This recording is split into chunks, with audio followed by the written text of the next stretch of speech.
if you cannot shine on the small stage that you've been put in by God, what makes you think that you are going to shine on a big stage? But it is not for you to despise those rivers and say, I am better off. I would rather do something else than to find myself being put through such rivers. But keep in mind, the river is not meant to drown you, but the river is a means to your answered prayer. Greetings once again and welcome back to the channel, guys. Welcome back. Now, if you're new to the channel, make sure that you subscribe and hit the notification bell so that you do not miss when a new video pops up. Right now, keep in mind, guys, that you are now available on Anchor, Spotify, Apple Podcast, Google Podcast, Overcast, as well as on Amazon Music. And you can be sure to follow us on any of those 6 different platforms. Right now, also keep in mind, guys, that you are now available on YouTube. And this is to the podcast team. You can find us on YouTube at Ashley Gerera, and you can be sure to follow us as well on that platform. Now today, guys, we are going to be talking about some blessings require you to be humble. Or rather, you will only get some blessings only if you are humble. And that is what we're going to be talking about today, guys. So I can't wait for us to get into it. But keep in mind what our topic says. It says that some blessings you will only get them if you are humble. Now, to find out more, stick around. Now we're going to be getting our context for today, guys, from the book of 2 Kings chapter 5 verse 9, 10, 11 and 12. Right, so today we're going to do a bit of reading. We're going to read verse 9, 10, 11 and 12, and that is where we're going to get our context for today. So verse 9, 10, 11 and 12 read as follows. So Naaman came with his horses and with his chariot and stood at the door of Elisha. Verse 10. And Elisha sent a messenger unto him, saying, Go and wash in Jordan 7 times, and thy flesh shall come again to thee, and thou shalt be clean. But Naaman was wroth, and went away, and said, Behold, I thought he will surely come out to me, and stand, and call on the name of the Lord his God, and strike his hand over the place, and recover the leper. Are not Abana, Pharpar, rivers of Damascus, better than all the waters of Israel? May I not wash in them, and be clean? So he turned and went away in a rage. Now, as we just read, guys, the Bible then tells us that Naaman was wroth, and he said, I thought that, there's other better rivers out there that I can go and wash myself and I will be well. And this is what he comes to the prophet and says that to his messengers. And he says, I thought there's better rivers than that. Why should I go to Jordan? And there are other better rivers in Damascus than these waters of Israel. Remember, our topic for today says that for some blessings, for you to get them, you have to be humble. And that is what we're going to be talking about today. But how did we get to this point, right? Now, remember on the previous episode, guys, we said that there was a little girl who then came to Naaman and said that there's a prophet in Israel and he will be able to heal you of your leprosy, right? And if you have not watched that episode, I will leave the link right here so that you will be able to watch it, right? Where we talked about it and how that's how it leads to our message for today. So make sure that you go and watch it so that you can be able to understand what we are talking about today. But for today, guys, then Naaman comes to this point and he says that, aren't there other better rivers? And there's a point that I just want us to keep in mind, guys. He says, I thought. Now, that's where the problem is. And we find this in verse 11. And he says that I thought, and this is the problem that we have sometimes. When you come to God, you come with your own prescriptions. This is Naaman who's coming to heal his leprosy to Elisha. And he says that I thought that you are going to come and meet me. After all, I'm a man of valor. After all, I am a mighty man where I come from. After all, the king had sent a letter to say that I am sending my servant Naaman to come to you, right? So after all, I thought that you were going to treat me with the utmost respect, right? I thought you're going to treat me in that way. But you see here that in the Bible, that was not the case. And this is the thing that we do sometimes when you come to God. We come with our own prescriptions. We come with our own thoughts in our own heads, and we come to God and we try to tell him, no, God, this is how you should do with my situation. This is how you should prescribe my situation. And we come with our own solutions, right? Some of us, we are sick, but then we come to God,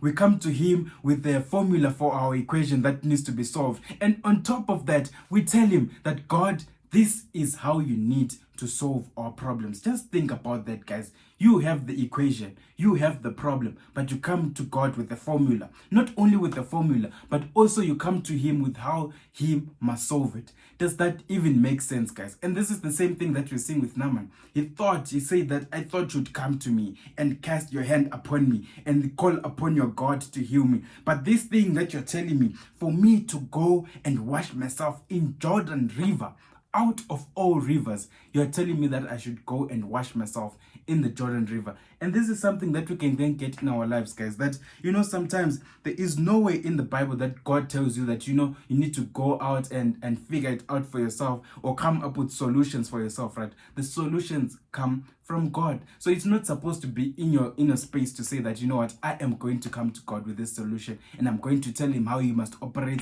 and I'm going to tell him how he must solve my problem.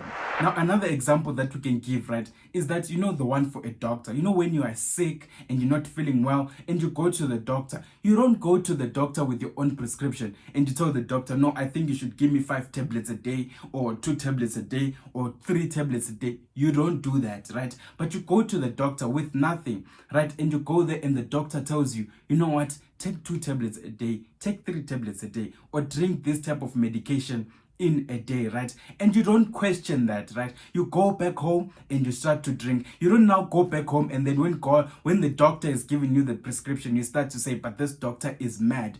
I am actually going to start to take my own tablets. When the doctor said take 2, you're going to say, you know what? I think I want to get healthier faster, right? So I'm going to take 5. No, you don't do that, but you stick to the prescription that the doctor has given you. So why is it when you come to God and God tells you that this is the formula, this is the prescription for your health, or this is the prescription for your health, or for the equation that you have, you start to say, but God, this thing that you're giving me, this is not what we can agree on. This is something that is actually beyond me. You know what? Why don't we lessen it a bit? Why don't we go further? Why don't you meet my standards? Because I thought you're going to give me 3 tablets, but why are you only giving me 1 tablet to drink? Why do we do that when you come to God? And that's just a question I just want to pose to you, right? So when you come to God, let us not come with our own formulas and to solve the equation, but rather let us depend on God to give us the right formula and the right method to solve it. This is why God says that his ways are not your ways. Just imagine if God's ways were your ways. Just imagine. God says that as high as the heavens are above the earth, so are my ways and my thoughts above your thoughts. Now just imagine if his ways were like the same ways that we use to operate here on earth. We would have been extinct. Human nature would have been extinct by now, right? But rather, God says that his ways, whatever it is that you desire in life, right? Whatever it is that you want to have, keep in mind that his ways, his prescription is not your prescription, right? So you might be thinking, I need 1, but God might say, you know what? You don't need 1, you need half. In some instances, he might say, you don't need half, you need 5. In some instances, he might even increase the dosage, right? But it is not for you to decide that this is the amount that I want to continue. Now keep in mind, guys, our topic for today says that there are certain things or certain blessings that when God blesses you, you need to be humble, right? So now we come to this point, and then there's the rivers that Naaman is taken to. He says that there's other rivers of Damascus, that are better than what this Jordan River or rivers of Israel that Elisha is saying that I should go to, right? So today the question I want to bring to you, that there are certain rivers that God is going to put you through, not because he hates you. No, guys, that is not the point of the river, right? God is not putting you through that river because he hates you, but that is the means to your answered prayer, right? So God is putting you through that river because it is a means that is going to lead to you getting your answered prayer, right? Now, had Naaman turned back and gone, and he was going to remain the same. Had he turned back and said, I'm not going to go to Jordan River, he was going to remain the same, right? So today I want to ask you today, which river has God put you in? Some have been put into marital rivers, right? And you're asking yourself, how am I going to deal with this situation? Remember, it is just but a river. Some have been put into relationship rivers, right? Keep that in mind, guys, and know that you have to go back to the source so that he can give you the solutions. Some have been put into employment rivers, right? Keep in mind, go back to the source, for he knows why he is putting you in those rivers. Now, also others have been put in financial rivers, others have been put in spiritual rivers, others have been put in emotional rivers, right? So keep in mind, guys, always go back to the source. The purpose of the river is meant not to drown you, right? The river is not meant to drown you, but to bring healing to you. And you'll find this in verse 15. And as we are ending our message for today, right, and you go to verse 15, right, in the end, Naaman says that now I know that there is a God in Israel. Guys, this is just an exciting part. Naaman says that in all the things that I've been through, now I know. Before, he didn't know that there was a God in Israel. When the little girl told him that there is a prophet in Israel, no. Now, guys, the little girl told him that there is a prophet in Israel. But Naaman here is not saying that now I know that there is a prophet in Israel. No, he doesn't do that. But he says that now I know that there is a God in Israel. And that's just something I want you to keep in mind, right? So the river, guys, it is meant to tell you today that the purpose of the river is to know that there is a God, right? So I don't know what things you've been put through today. I don't know what you're currently going through. I don't know. Keep in mind, our topic had said that some blessings are meant to humble you. Had Naaman not gone inside the river, he was going to remain the same. Had he not humbled himself down and said, you know what, I am just going to dip myself 7 times into this river, right? He was going to remain the same. Not only was he going to waste resources that he used to move from where he was into Israel, right?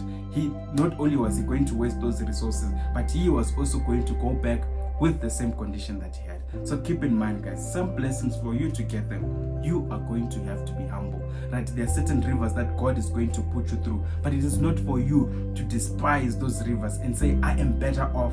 I would rather do something else than to find myself being put through such rivers. But keep in mind, the river is not meant to drown you, but the river is a means to your answered prayer. And that is the end of our message for today, guys. So in all, guys, just keep in mind that God is not doing those rivers or putting those rivers in your life to drown you. No. But they are meant to humble you and to also bring you to your answered prayer. May God bless you. You know, the path of least resistance, or the path that people take that has least resistance, it says that it has led many rivers and many men to be